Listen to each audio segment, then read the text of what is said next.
Oke, halo selamat sore semuanya.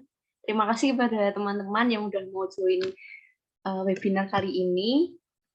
Sebelumnya perkenalkan dulu, namaku Emilia Sekar. Di sini aku mahasiswa akuntansi dari Universitas 11 Maret. Nah, untuk webinar kali ini kita akan membahas tentang implementasi transfer pricing di masa pandemi. Next.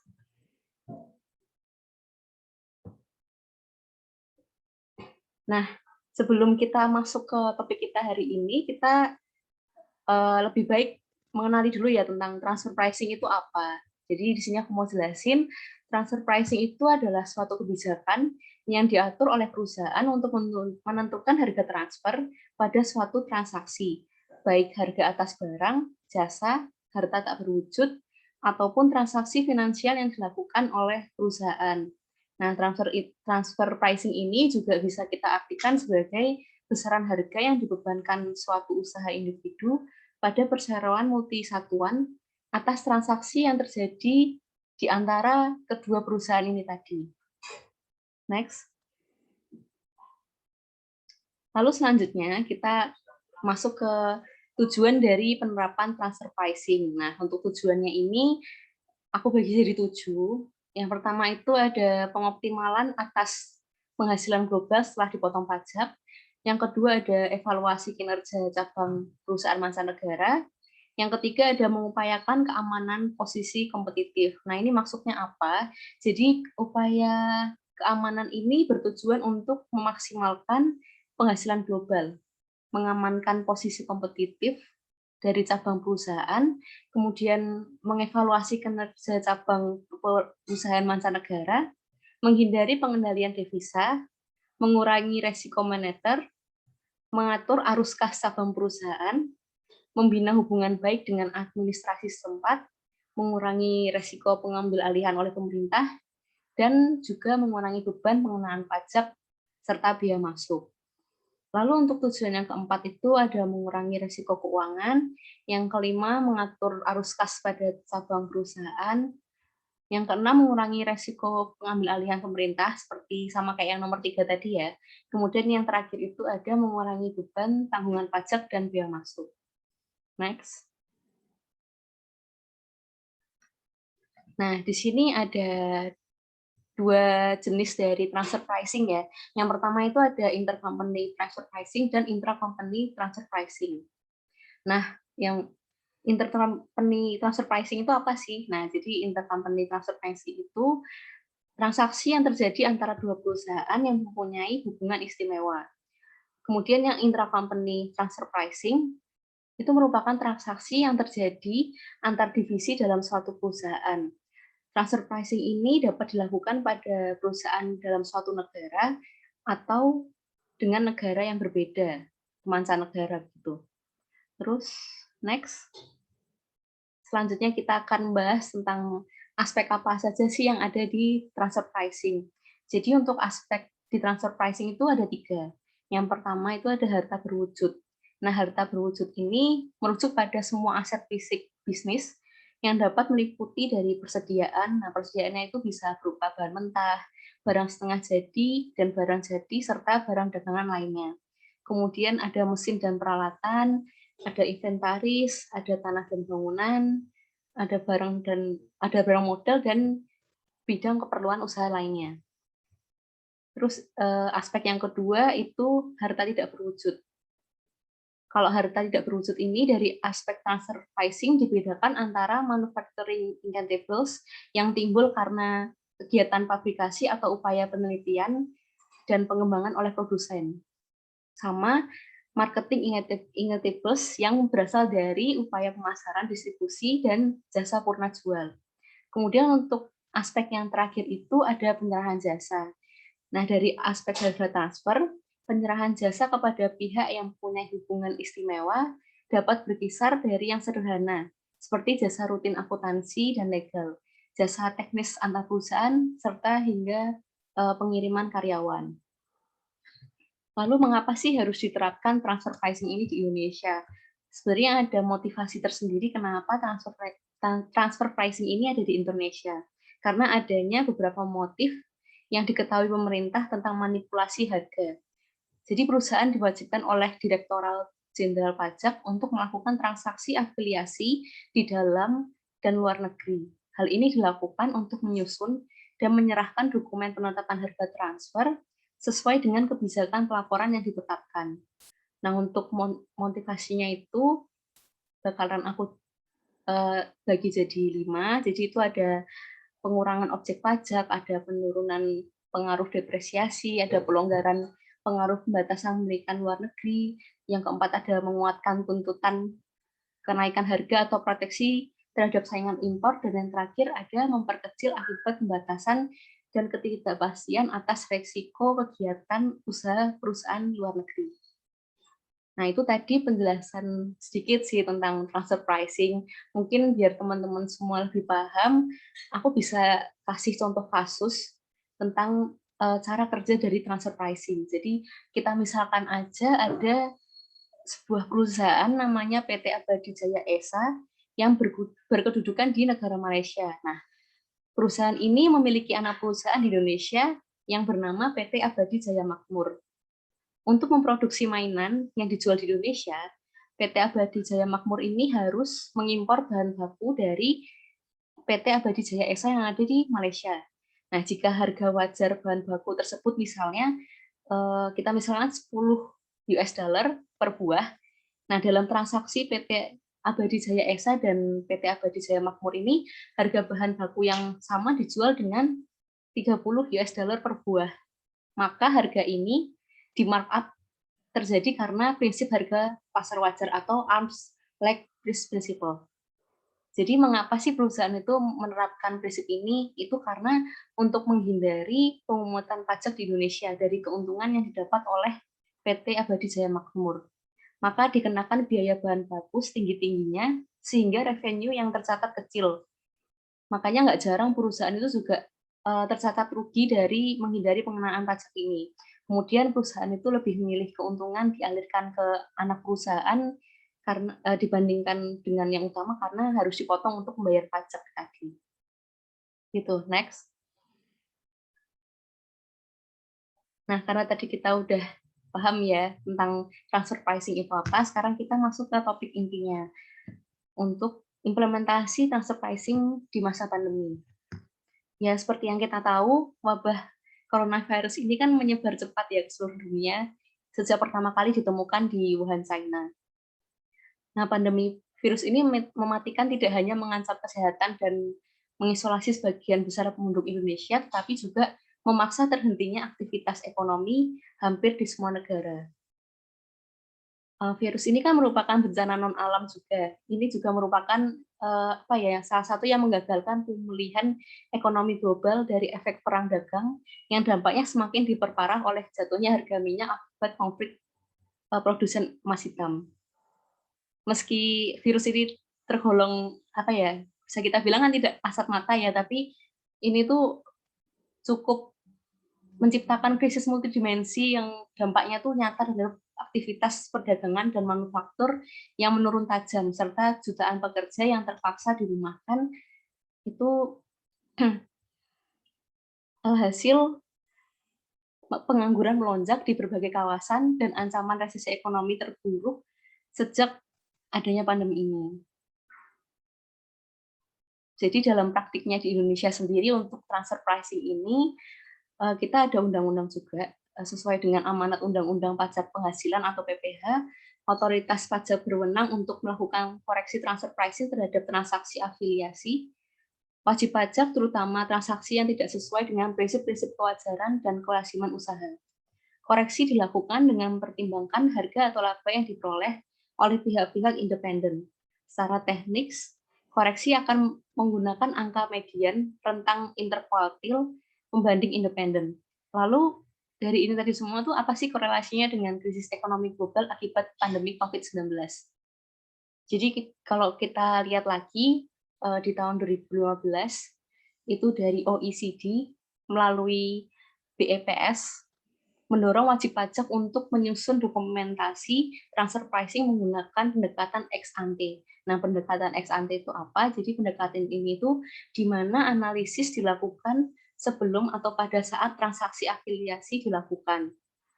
Nah, Indonesia ini juga merupakan salah satu negara yang mengadopsi saran tersebut dengan menerbitkan Peraturan Menteri Keuangan nomor 213/PMK 03 di tahun 2016.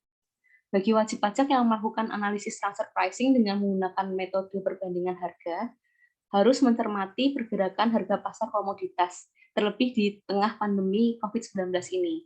Nah, sebagai contohnya, misalnya harga minyak mentah dunia mengalami penurunan yang sangat drastis, bahkan sempat minus.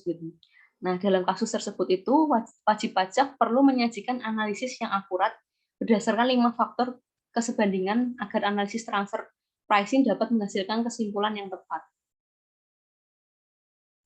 Nah, untuk penerapan analisis transaksional net margin method atau CINMM menjadi lebih menentang dan menjustifikasi penerapan prinsip kewajaran dan kelasiman usaha atas transaksi afiliasi yang dilakukan wajib pajak selama tahun pajak yang terpengaruh pandemi COVID-19. Analisis CNMM ini membandingkan tingkat laba operasi pihak yang diuji dengan perusahaan pembanding yang sejenis yang umumnya diperoleh dari database komersial. Pendekatan ex ante tadi ini dengan analisis TNMM meninjau bagaimana wajib pajak itu memproyeksikan laba operasinya di awal tahun dan mengidentifikasi faktor apa saja yang menyebabkan perbedaan laba operasi aktual di tahun tersebut. Next.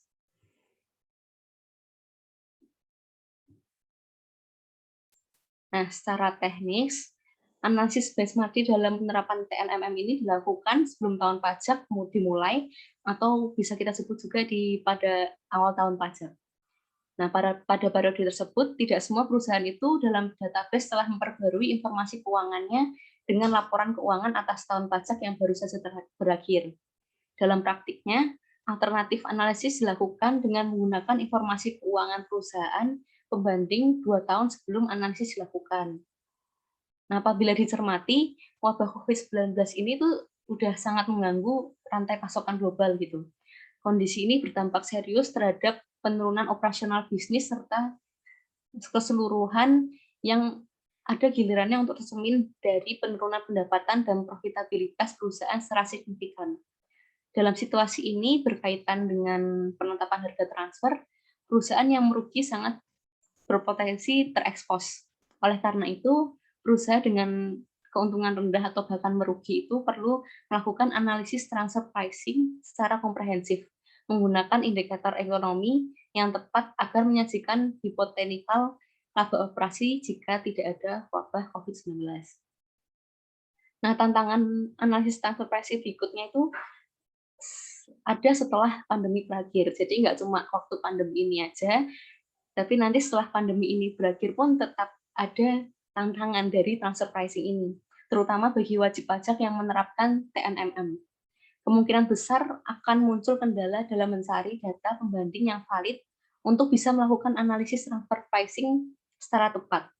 Mengingat dampak krisis ekonomi yang dihadapi oleh perusahaan, industri, dan pelaku pasar akibat COVID-19 itu berbeda-beda. Nah, atas perbedaan ini tadi, perusahaan itu dapat melakukan penyesuaian analisis transfer pricing sepanjang dapat diandalkan dan meningkatkan kesebandingan antara pihak yang diuji dengan perusahaan pembanding. Secara praktis bisa kita katakan terdapat beberapa pendekatan penyesuaian analisis transfer pricing yang potensial dan andal, tergantung dari kondisi yang dialami wajib pajak. Misalnya, dengan memperhitungkan perbedaan dalam kapasitas menganggur atau pengeluaran yang luar biasa. Selain itu, fluktuasi nilai tukar atau resiko kurs yang dapat dijadikan sebagai faktor analisis. Nah, namun, tapi penting untuk kita untuk memastikan juga bahwa penyesuaian transfer pricing ini dilakukan secara transparan dengan menyiapkan rincian informasi mengenai proses, hasil, dan bagaimana penyesuaian analisis transfer pricing tersebut dapat meningkatkan kesebandingan antara pihak yang diuji dan pembanding. Nah, wajib pajak yang bertanggung jawab untuk menyiapkan dokumen-dokumen pendukung untuk menunjang penyesuaian analisis transfer pricing tersebut dengan mempertimbangkan dinamika bisnis yang terjadi pada akhirnya wajib pajak sangat perlu menyiapkan contemporary transfer pricing documentation agar analisis penetapan harga transfer lebih komprehensif, akurat, dan tidak memicu koreksi yang dapat berujung pada sengketa transfer pricing di kemudian hari. Nah, untuk memperjelas tentang pembahasan kita di transfer pricing pada masa pandemi ini, kita juga perlu untuk menambah pengetahuan tentang penerapan prinsip kewajaran dan kelaziman. Itu juga menjadi salah satu tantangan tersendiri saat pandemi ini, karena perusahaan itu tetap harus menerapkan ALP, kendati pandemi COVID-19 ini bertambah pada profitabilitasnya. Konflik yang terkait dengan penerapan ALP itu pada intinya adalah perusahaan seharusnya membukukan keuntungan, tetapi realitanya sekarang di masa pandemi ini malah banyak perusahaan itu yang justru membukukan rugi atau penurunan profit. Selain itu, perusahaan juga menghadapi masalah terkait dengan data pembanding. Hal ini yang lantaran data pembanding itu digunakan merupakan data yang belum memperhatikan performa perusahaan akibat dampak COVID-19. Sementara itu pada tahun 2020 kemarin, perusahaan itu kan sudah terdampak COVID-19. Nah, sebenarnya ada 3 solusi juga untuk mengatasi permasalahan transfer pricing di masa pandemi ini. Yang pertama, kita bisa melakukan pendokumentasian secara bertahap, tetapi dengan pertimbangan komersial dan wajar. Opsi ini dilakukan dengan melakukan penyesuaian yang akurat untuk mencerminkan kondisi akibat COVID-19. Ini merupakan kesempatan yang wajib banget untuk wajib pajak untuk menjelaskan kerugian atau penurunan profit yang terjadi bukan disebabkan semata-mata karena transaksi afiliasi, tetapi karena kondisi eksternal yaitu pandemi COVID-19 yang tidak bisa dikendalikan oleh para wajib pajak. Nah, untuk menjustifikasi hal tersebut, kita itu tetap harus melakukan penyesuaian terhadap pembanding. Dengan demikian, pembanding yang dipilih sudah disesuaikan tingkat profitnya dengan penurunan profit pada tahun 2020. Kemudian untuk solusi yang kedua, kita bisa menggunakan pendekatan ex post atau pengujian transaksi afiliasi menggunakan data dan informasi yang tersedia setelah tahun pajak berakhir. Lalu untuk yang solusi terakhir, itu kita juga bisa menggunakan lebih dari satu metode transfer pricing. Misalnya pembiayaan intragroup, jasa intragroup, transaksi aset tak berwujud, dan restruksi bisnis. Next. Nah, itu tadi penjelasan singkat yang mengenai transfer pricing di masa pandemi ini, serta kendala-kendalanya, lalu solusi juga. Mungkin dari teman-teman, jika ada yang mau bertanya, dipersilahkan.